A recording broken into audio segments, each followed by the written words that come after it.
Meanwhile, Nintendo was building a new 65-man studio in the video game capital of the world, Tokyo. They were right there on the industry's doorstep now. They started bringing in people from Sega, Koei, and Square Enix. Donkey Kong Jungle Beat was their debut game, and the craziest thing about this game is that it actually works. Where Donkey Kong Country was subtle and atmospheric, Jungle Beat was fucking crazy and loud as hell.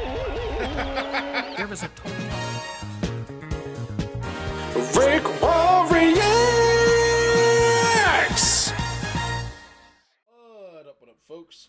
Tis RickWa, and for this video's reactions, keyword reactions, I'll be reacting to 3 videos, which all are by videogamedunkey. And this is another one of those set of DK videos, hence the big DK energy shirt. And when I saw this shirt on Facebook Marketplace, I did the fry from Futurama. I was like, shut up and take my money! I was like, I need it! Oh, yo. But either way, the 3 videos I will be reacting to are going to be Donkey Kong 64, Donkey Kong Jungle Beat, and Donkey Kong Tropical Freeze. Ironically, these 3 games are actually like within my top favorite Donkey Kong games that I've played. And for the N64, DK64 was definitely one of my favorite N64 games. Mario Tennis 64 being up there as well too. Donkey Kong Jungle Beat, definitely one of my all-time favorite GameCube games. And just with just the amount of shit that Donkey Kong could do in that game, with the bongo, obviously using the bongo to control him, but just the amount of shit that he could do, and the acrobatics, and the combat, that shit was hella lit. And then Donkey Kong Country Tropical Freeze was definitely, a pretty good one too. And I did play Returns, and that was obviously good. And Tropical Freeze was also very good as well too.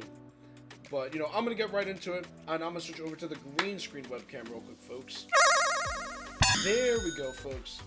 Also, please be sure to check out videogamedunkey, along with any other content creators, and supporting videogamedunkey within his content creation journey, along with any other content creators within their content creation journey. Also, once again, shoutouts to Dynamic Custom Beadworks for this hella lit beat sprite.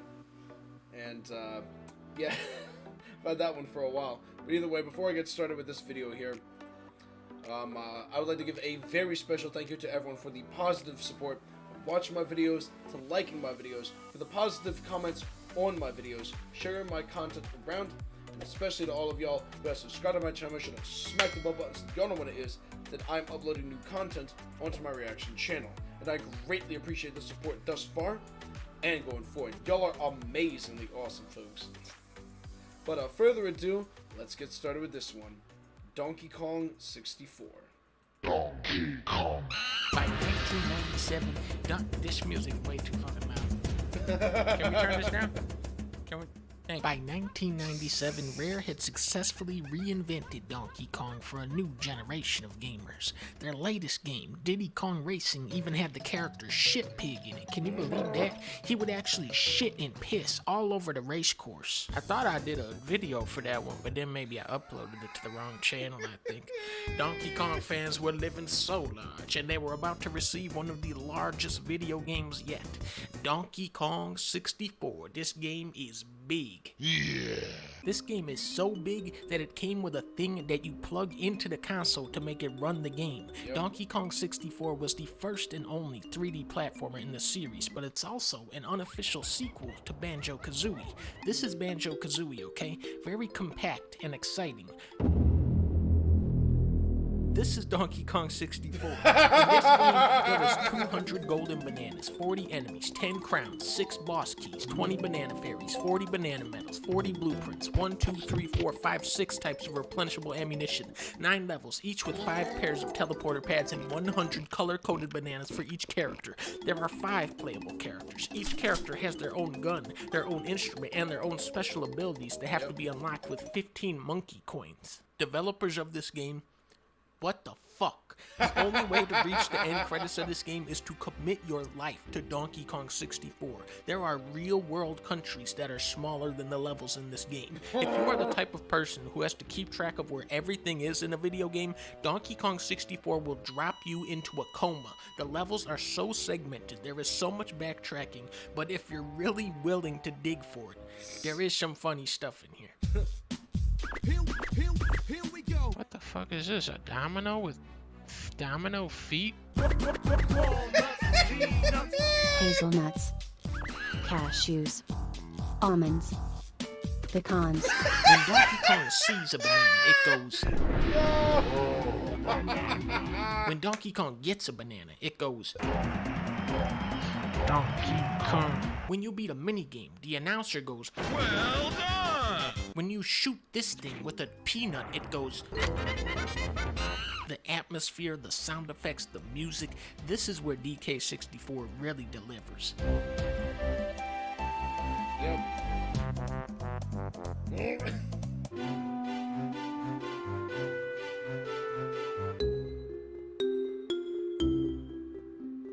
This is the only game where you can play as the famous character Lanky Kong. Why does he say Opla? And you can even play as the iconic character Donkey Kong. Donkey Kong, what are you doing? Donkey Kong, you have no powers. You can't even press down a switch that has your own face on it. The handstand from DK94 is in the game. The original arcade game from DK94 is in the game, and it's fucking impossible, and you have to beat it twice. Yep. This is gonna be such a good prize I get. Okay, so it was the There it Nintendo is. coin. I don't know what the fuck that does. In every 3 seconds of gameplay, the minecart level introduces a new way for Donkey Kong to be killed. What is this? No, what is that? No! What the fuck is... Stop there! What the fuck? There is a slide race minigame against a beetle, and you can punch the beetle before the race starts, so I did, but then this happened. Stupid ass beetle. I hate this. Whoa! What the fuck? This is the first game in the series to illustrate the physical toll it takes on Donkey Kong to be launched out of a barrel. Now Donkey Kong likes this. Don't... I know it sounds like he's dying. There is a million mini-games in this. There's this shit-ass one where you have to win a slot machine within a time limit. Get out. There's one where you have to do the fly swatter game from Mario Paint. At the end of the game, there is like a 30-minute timed gauntlet of challenges, and if you fuck it up, you have to do the entire thing over again. I'm pretty sure when I was a little kid, I just cried and gave up at this part. It's fucking counting down while it's showing me this dumb fucking cutscene. Wow. Stop dancing. It's counting down, Chunky Kong. The final boss battle is a fucking 10-hour extravaganza. Donkey Kong has to shoot himself out of a barrel at K. Rool so that Diddy Kong can jetpack up to the lights and drop one on his head so that Tiny Kong can go inside of his shoe and fight his toes. And after all that, after everything you've done in this game, all of the bullshit you have endured, the only reason you win is because K. Rool gets distracted by Booby Kong's boobs and then Funky Kong shoots him in the butt with a rocket launcher. This is the essence of Donkey Kong 64.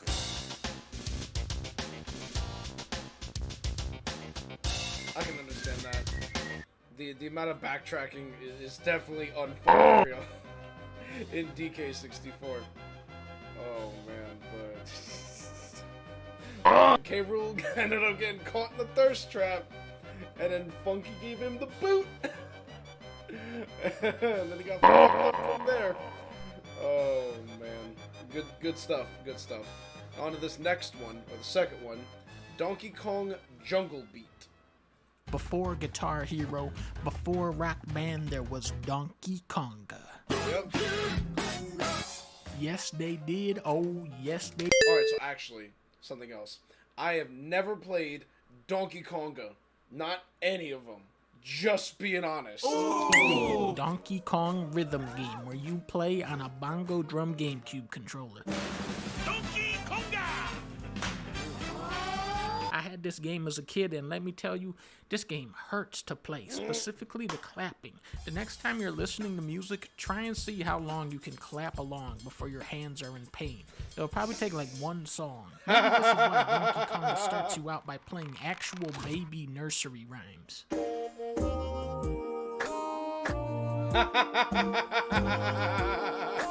That's actually why. Mixed in with the Pokemon theme song and the alphabet song from the Kids Bop are musicians like Blink 182, the Mighty Mighty Boss Tones, Patsy Cline, Earth, Wind, and Fire, and Old McDonald, that dude that had a farm. Of course, when you got a game about jamming out on bongos, of course you gotta have Tito Puente and Santana on there. These are the monster jams of this game. That and the Donkey Konga theme, which will burn your fucking house to the ground.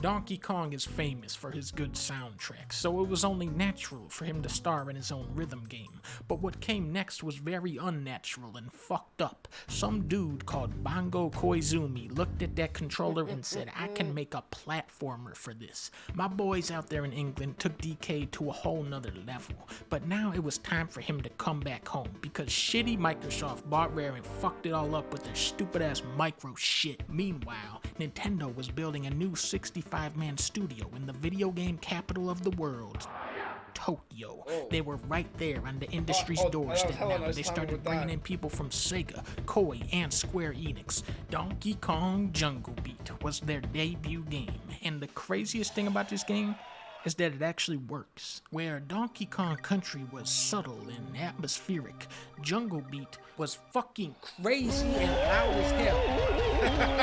There is a Tony Hawk style combo system where the more tricks you do, the higher your multiplier goes, and your score is your health bar. I don't know why no other platformer has ever tried to do something like this, but it is genius. Even playing the Wii version, it is a very physical game. You can lose weight playing this game, okay? At the end of the level, Donkey Kong starts grabbing a trillion bananas, and then it zooms in on his face and goes, oh shit.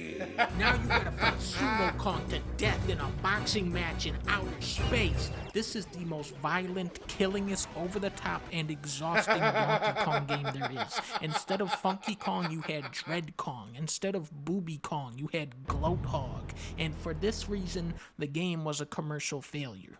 But actually, it was probably because people thought you had to have the bongo to play it.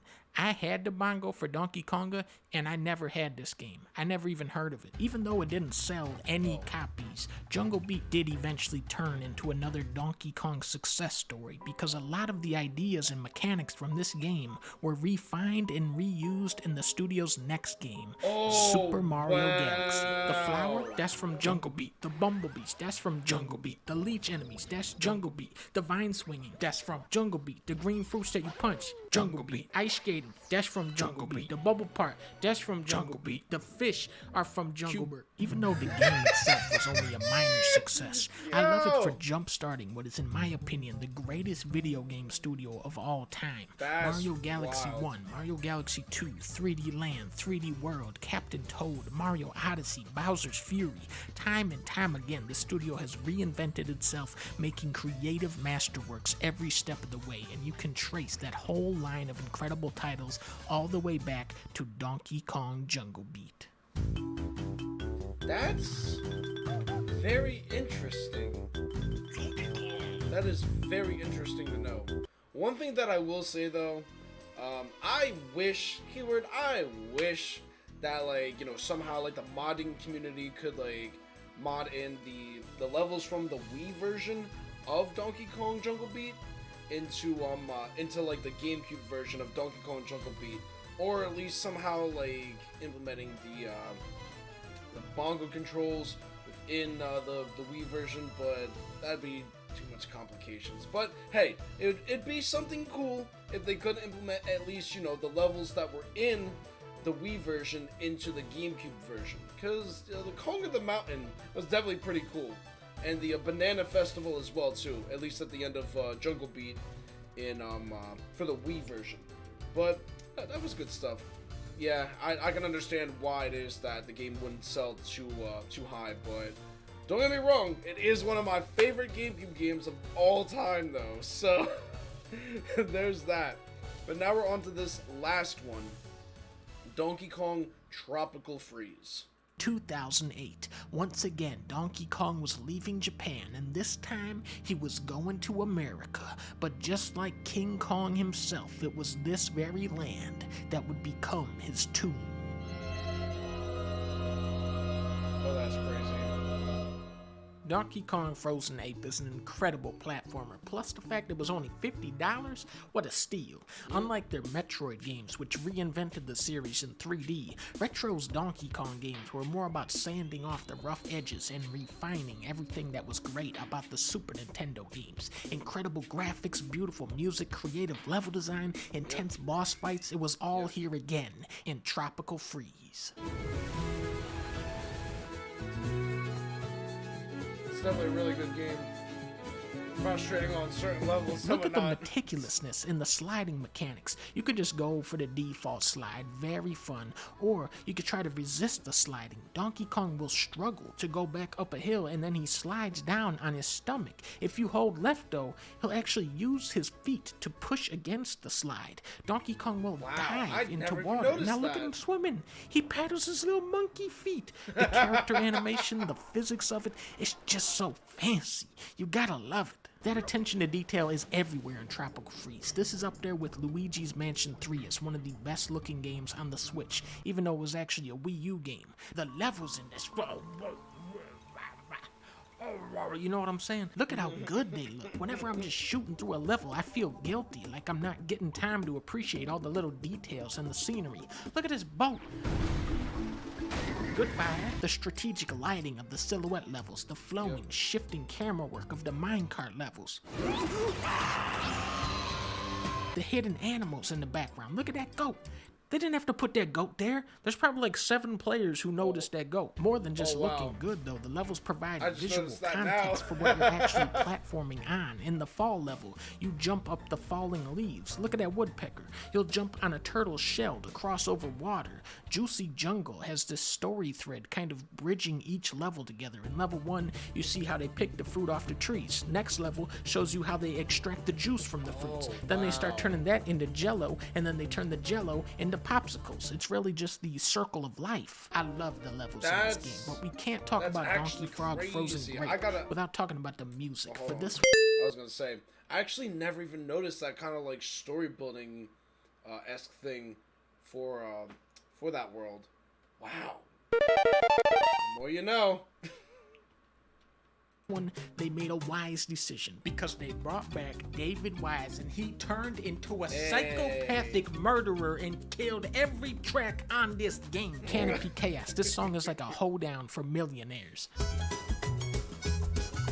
David Wise be doing the damn thing, yo. When you jump in the water and that piano comes in, you don't ever want to get out of the water again. Zipline Shrine. For most of this song, the bass is just kind of lurking in the background until it finally gets a chance to jump out at you. Busted by you, oh my god. If you don't like this song, your speakers are busted. That's the only explanation. It's like the instruments are playing hot potato. The guitar passes it over to the flute. Oh, I see. Flute passes it to the steel drums. Steel drums pass it over to some Stevie Wonder sounding synthesizer.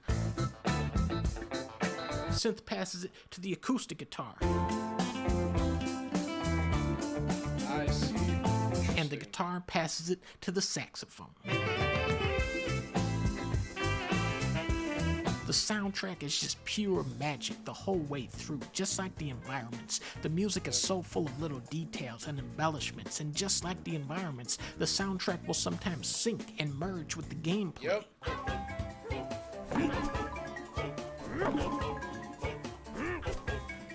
My favorite part is when Donkey Kong enters this giant horn and the wind shooting through it propels him into the air. Oh yeah. Just no. price my shit. From Japan to England to America, the Donkey Kong series is an international labor of love. Yep. Every studio that stepped up put in 300% effort, and that's why the real deal gamers are still out here looking for that next game. Sadly, Retro Studios' next game never seemed to materialize until 5 years later when it was announced they would be working on Metroid Prime 4. Donkey Kong was left forgotten in a dusty old closet inside of an abandoned warehouse that got knocked over. Nintendo never made another Donkey Kong game ever again. And that's the end of Donkey Kong December. Forever. Merry Christmas, Donkey Kong. You're dead. Damn. Like, no, that can't be the end of Donkey Kong. Again, here goes hoping that that Nintendo will announce a Donkey Kong game of sorts, cause we Donkey Kong fans have been itching for a new Donkey Kong game of sorts. Man, but good stuff to Video Game Dunkey for these three, and for all of his other videos, and for the previous Donkey Kong videos that I reacted to as well too. But good stuff. But either way, I'm gonna switch back over to the regular webcam real quick, folks. There we go, folks. Hope y'all enjoyed those as well too, because I gotta say I definitely enjoyed all of those. But once again, good stuff to Video Game Dunkey, and I gotta say, here goes hoping again that Nintendo will at least announce something involving a new Donkey Kong game of sorts. So that would definitely be nice. And either way, I'm at the end point of the reaction video, and if y'all have gotten thus far, I do greatly appreciate that, as I'm basically finna bounce at this point.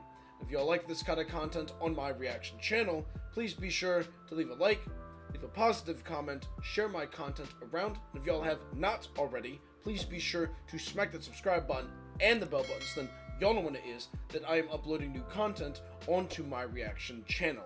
And until the next reaction video that I upload, folks, peace out.